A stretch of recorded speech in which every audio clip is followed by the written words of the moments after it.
This is the QTV Nightly News, which is also on Q Radio 103.3 FM, and I am Mamna Buka. Thank you for joining us. Here are the headlines. President Adama Barrow and First Lady Fatoumata Barrow joined Gabonese President Brice Nguema for the inauguration of sites honoring George Damas Aleka, composer of Gabon's national anthem, and former AU Commission chairperson Jean Ping. President Barrow joins the Gambia, the African continent, and communities across the globe, African diaspora, in commemorating the 50th anniversary of Alex Haley's landmark book Roots, the saga of an American family. During his week-long nationwide development tour, President Barrow visited and inspected several ongoing road projects and inaugurated the newly completed Garawa Road in URR. A two-day capacity-building forum for government and labor migration stakeholders organized by the International Organization for Migration, IOM, opened today as the Gambia is intensifying efforts to improve labor migration governance.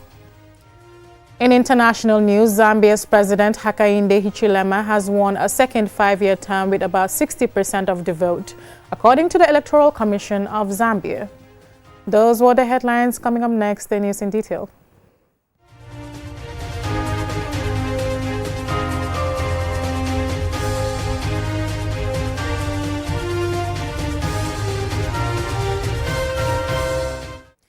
Welcome back, and thank you for staying with us. Now, President Barrow's state visit to Gabon did not end with his observance of the Independence Day parade. Following the main purpose of the visit, the President and First Lady had two brief engagements before the state dinner later that evening. Adedarami has a brief report. The main event, which was also observed by President Felix Tshisekedi of DR Congo and other heads of state and dignitaries, saw a lengthy parade of Gabon's security services, as well as representatives of CSOs and other civilian organizations. Following this, President Barrow and some of the VIP guests were given a tour led by President Nguema of the museum and mausoleum dedicated to the memory of George Damas Aleka, the former president of Gabon's National Assembly from 1964 to 1975 and the man who composed Gabon's national anthem, La Concorde. Later on, President Barrow and the First Lady, Fatoumata Barrow, joined President Nguema at the inauguration of Maison Jean Ping, described as a hotel of foreign affairs named in honor of Jean Ping, a Gabonese diplomat and politician who served as chair of the African Union Commission from 2008 to 2012. Born to a Chinese father and a Gabonese mother, he is the first individual of Chinese or part Chinese descent to lead the executive branch of the African Union. The man in whose honor the building was named gave a brief speech expressing his thanks at receiving such a prestigious honor. Later in the evening, all the guests attended a state dinner. For QTV News, this is Ade Darami. 50 years ago, on the 17th of August 1976, Alex Haley published a book that will transform the way millions of people thought about ancestry, slavery, and their connection to Africa. Half a century later, President Adama Barrow has joined people across Africa and the global African diaspora in marking the anniversary. Ade Darami again. President Barrow says Roots created an enduring connection between the Gambia and millions of people of African descent, while bringing unprecedented international attention to Jufure and communities along the River Gambia. He paid tribute to those taken from Africa during the transatlantic slave trade, but said the anniversary should also celebrate African resilience and the Gambian elders, griots and families whose oral traditions preserved history across generations. The President says the legacy should now encourage greater cultural exchange, research, education, heritage tourism, and engagement with the African diaspora. 50 years after Roots became a global phenomenon, this remarkable Gambian story continues to resonate with people all over the world. And in the coming days, QTV will take a more detailed look at Roots at 50, speaking to academics and historians about its history, its legacy, and what it means for the Gambia today. For QTV News, I am Ade Darami. Now, during his week-long nationwide development tour, President Adama Barrow visited the Upper River region, where he inspected several ongoing road projects and inaugurated the newly completed 6-kilometer Garawa Road. Usman Jatta tells us more. President Barrow began his inspection tour with the 12.18-kilometer Manekunda-Dembakunda-Numuyel Road, one of the roads being constructed under the ongoing 74.5-kilometer EPC Lot 1 roads project in the Upper River region. The project forms part of the government's broad efforts to improve road connectivity, particularly in communities where poor road conditions have affected the movement of people, agricultural produce and essential services. During the inspection, President Barrow interacted with local leaders, residents and crowds of supporters who gathered along the route to welcome him. The president's tour also took him to the Basse Damfa Kunda Tamba Sansang Road, where foundation and drainage works have been completed, while construction of the concrete road is progressing. Other road projects in the region are also advancing. On the 27-kilometer Sutukoba-Chamway Bunda Road, groundwork is almost complete, with drainage works currently ongoing. Construction is also progressing on the Santosu Basemane Kunda stretch, where contractors are preparing the roadbed, laying the foundation and commencing concrete work.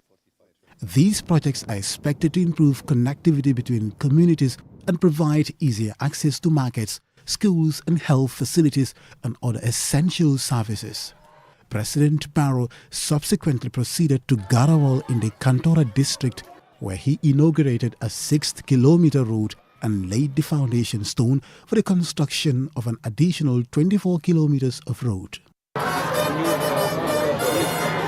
For the people of Garawal, the road project is seen as an important development, particularly in a community where farming remains a major source of livelihood. The improved road network is expected to make it easier for farmers to transport their produce and livestock to Basse and other major markets. It could also help reduce the difficulties farmers face during the rainy season, when poor road conditions often affect transportation and access to markets. During a joint meeting in Garawal, the village head, youth and women representatives expressed appreciation to President Barrow for bringing development closer to their community. They also highlighted the importance of connecting Garawal to the main Upper River Region road corridor, saying improved connectivity would create opportunities for trade and economic activity.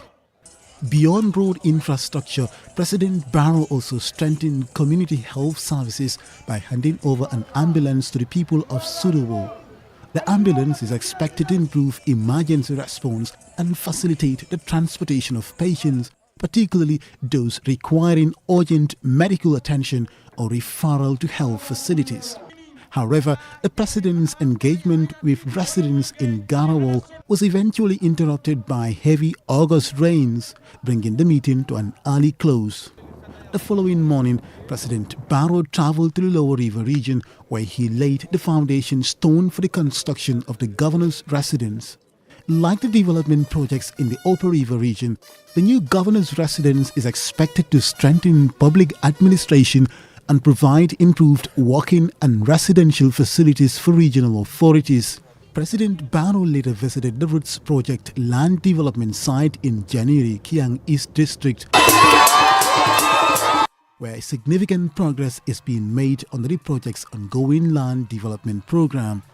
The visit allowed the president to observe the progress of dike construction and micro-catchment irrigation works designed to boost rice production, strengthen climate resilience and improve the livelihoods of smallholder farmers. The 30.36-acre generous site is 95% complete, with 2.643 kilometers of dikes, a 942-meter access road, spillways and a culvert gate. The intervention is expected to benefit 244 people. In addition, we have a garden in the design so that there will be a garden for the women, so that during the dry season they will be able to do gardening to complement whatever they are getting from here. Osman Jata, QTV News. The Gambia is intensifying efforts to improve labor migration governance, with stakeholders calling for better coordination, ethical recruitment and stronger protection for migrant workers. This was highlighted at a two-day capacity building workshop organized by the International Organization for Migration, IOM, for government and labor migration stakeholders that opened today. Ole M. Kamara has the details. Labor migration remains a vital part of the Gambia's socio-economic development, with the country functioning as a source, transit point and destination for migrant workers. However, This reality is accompanied by challenges, including irregular migration, recruitment fraud adverts, labor exploitation, trafficking, and limited access to protection services. In response, the International Organization for Migration has convened about 30 stakeholders for a 2-day capacity-building workshop to strengthen labor migration governance in the Gambia. Opening the workshop, the officer in charge of IOM, the Gambia, Sigga Ajaz, emphasized that effective labor migration governance extends beyond managing cross-border movement. About creating pathways that respect human rights, align labor supply with labor market demands, protect workers from exploitation, and maximize the development benefits of migration. It is about ensuring that migrants are informed, prepared, and protected through their migration journey. The workshop equips participants with knowledge on international, regional, and national labor migration frameworks, ethical recruitment, migrant workers protection, labor mobility partnerships, migration data, and labor market information systems. Government officials highlight that migration is a cross-cutting issue requiring a multi-sectorial approach. Mamadi Damfa is the Deputy Permanent Secretary of the Ministry of Trade, Regional Integration and Employment. Therefore, the government of the Gambia have established national coordination mechanism on migration, headed by the Minister of Foreign Affairs. This coordination center provides an important platform for government ministries, departments, and agencies, including development partners, civil society organizations, academia, and other stakeholders to work together on migration governance. Ndumbe Saho, the Director of Diaspora and Migration at the Ministry of Foreign Affairs, also reiterates similar sentiments. In the Gambia, we recognize migration as an opportunity to strengthen national development, and also as a critical enabler for Gambia reaching both the national priorities and the international priorities, such as the SDGs. And for this, we need to enhance the capacity of all actors, not only government institutions, but all actors. Stakeholders are also being encouraged to perform their respective roles. Trade unions and civil society organizations are expected to advocate for workers' rights, offer support, and raise awareness, while government institutions are urged to strengthen legislation, regulation, and data systems. As the 2-day workshop proceeds, participants are expected to share experiences and develop practical recommendations to improve labor migration governance and ensure migration contributes positively to national development. For QTV News, Loli M. Kamara. That report by Loli M. Kamara will take us on a commercial break. When we return, we have more national and international news stories. Do stay tuned. But slow internet can hold you back. Now, the future of connectivity has arrived in the Gambia. QCell's Q-Fiber, ultra-fast, ultra-reliable internet designed for the way you live. Stream your favorite shows without buffering. Power your business with seamless video calls. Study, work, and play online like never before. From homes to businesses, QCell Fiber is connecting the Gambia to the future. QCell's Q-Fiber. Get connected today. Call 145 or 300-3779. QCell. We innovate, others follow.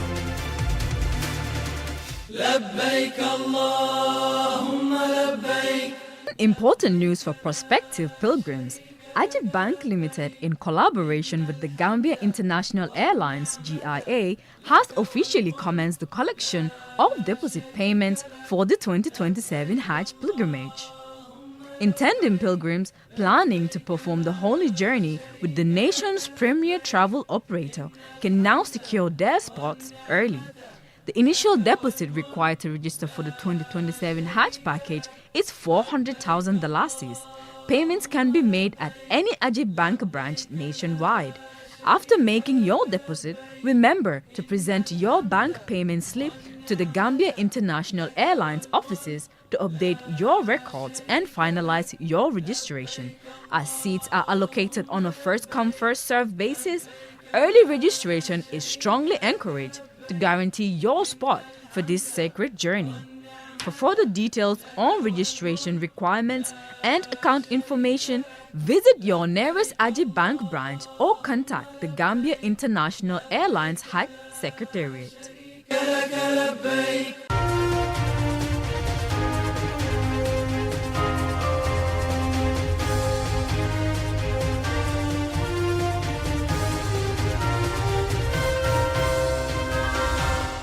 Welcome back. If you're just tuning in, this is QTV News and I am Mamna Bukar. Now on to the rest of our stories. As the 2026 rainy season progresses, farmers in Keserikunda in the Central River Region South are optimistic about this year's harvest, citing encouraging rainfall and favorable farming conditions. More in this report by Lolem Kamara. For many farming households, a good rainy season means more than just a successful harvest. It also signifies food on the table, income for families, and greater economic security. For farmers, the arrival of the rains signals the beginning of one of the most important periods of the year, the farming season. In Keserikunda, farmers we spoke to say the rainfall recorded so far has renewed hope for a productive agricultural season as crops continue to receive the water they need to grow after a brief slowdown in the beginning. The rains are vital for smallholder farmers who rely heavily on rain-fed agriculture.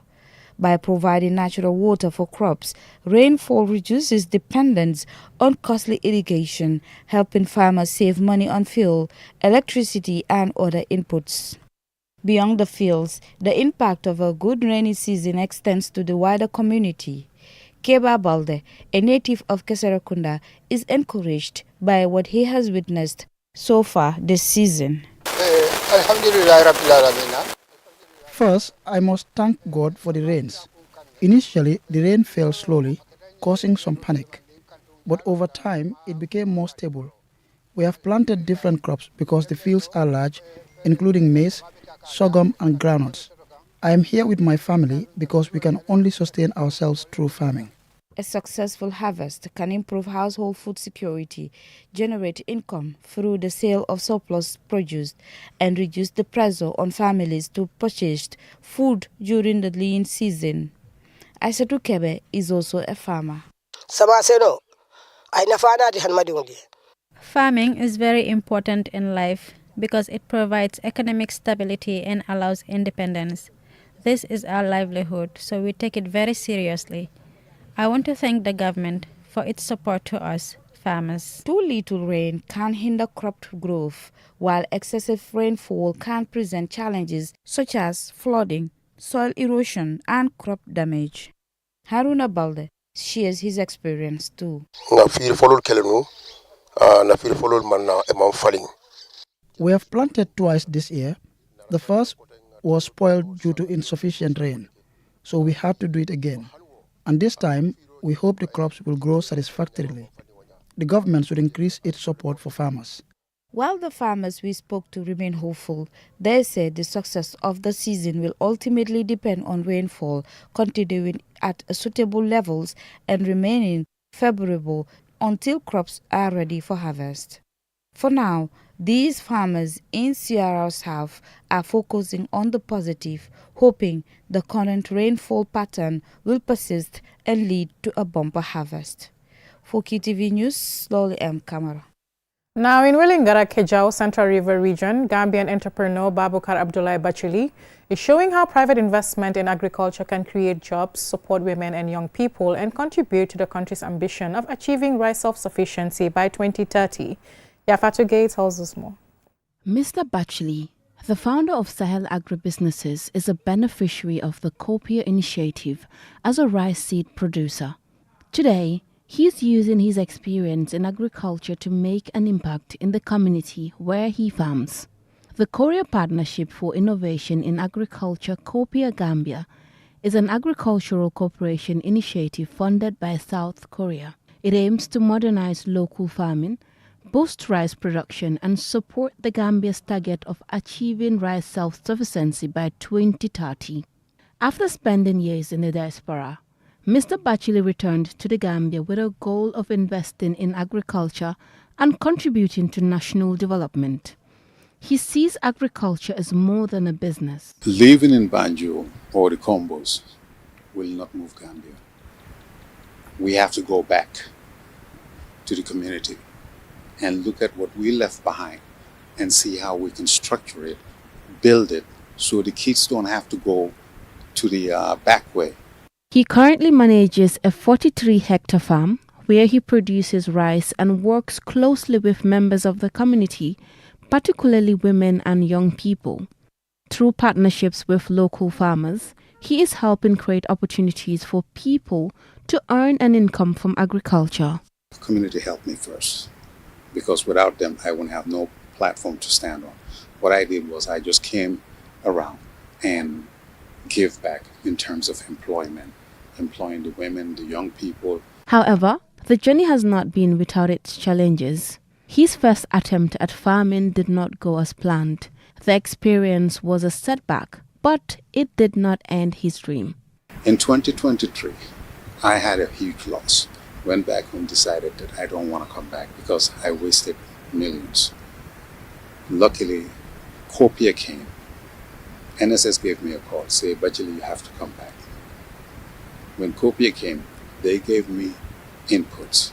And this input was input purchased by Mohammed Jah. I received 630 kg of his reserve. And that's what I used to jumpstart myself back. The Alcalo of Waringara Kelja, Samba Jaita provided Mr. Bacheli with land to farm and establish a camp for agricultural workers and the wider community.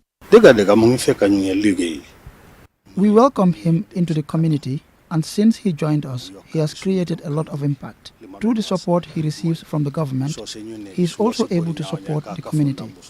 We are very grateful for his contribution. The farm is also creating employment and providing young people with opportunity to develop skills in agricultural mechanization.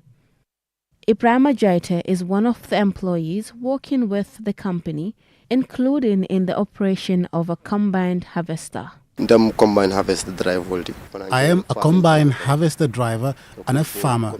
Since I ventured into business, I have been involved in farming. I later started operating a combined harvester as well because harvesting is seasonal. I provide harvesting services to farmers across different farms. As a Copia-supported rice seed producer, Mr. Bacheli is also contributing to efforts to increase the availability and use of locally produced quality seeds. The combination of improved seeds, mechanization and private investment is helping boost productivity while building farmers' confidence in locally produced agricultural inputs. Reporting for QTV News, this is Yafat Gay.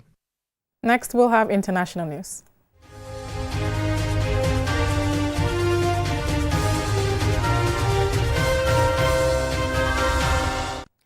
Zambia's President Hakainde Hichilema has won a second five-year term with about 60% of the vote, according to the Electoral Commission of Zambia, following an election that was largely peaceful but marred by allegations of intimidation, arrest and irregularities. Here is Jacqueline Coley. President Hakainde Hichilema was re-elected for another five-year term after defeating 13 challengers in Thursday's vote. The Electoral Commission said Tuesday that he won about 60% of the vote, while his closest rival, Brian Mundibili, secured nearly 38%. 5 of Zambia's 226 constituencies were yet to be tallied, but analysts say the remaining results were unlikely to have changed the overall outcome. Hichilema, 64, who won the presidency in 2021 on his sixth attempt, thanked voters for their confidence and pledged to work for all Zambians, including those who backed his opponents. Celebrations broke out in the capital Lusaka, where hundreds of supporters of his United Party for National Development gathered in red party colors, singing, dancing, and setting off fireworks. However, the election was marred by opposition allegations of vote tampering and pressure on officials to alter results, though no evidence was provided. Tensions also rose after police arrested 11 people, including 6 opposition figures, over alleged militia activities. Authorities accused them of possessing military-grade weapons and planning an armed insurrections, claims Mundubili's party strongly denied. The Electoral Commission suspended vote counting for about 6 hours, following reports of violence against polling officials and alleged ballot theft. International observers, including the European Union, warned that the disruption and restrictions on the opposition could undermine confidence in the election. Hichilema's victory comes as Zambia's economy shows signs of recovery. His government has highlighted debt restructuring, economic growth, and lower inflation as major achievements. Critics, however, argued that improvements are yet to significantly raise living standards for ordinary Zambians. More than 70% of Zambia's 22 million people live on less than $3 a day, according to the World Bank.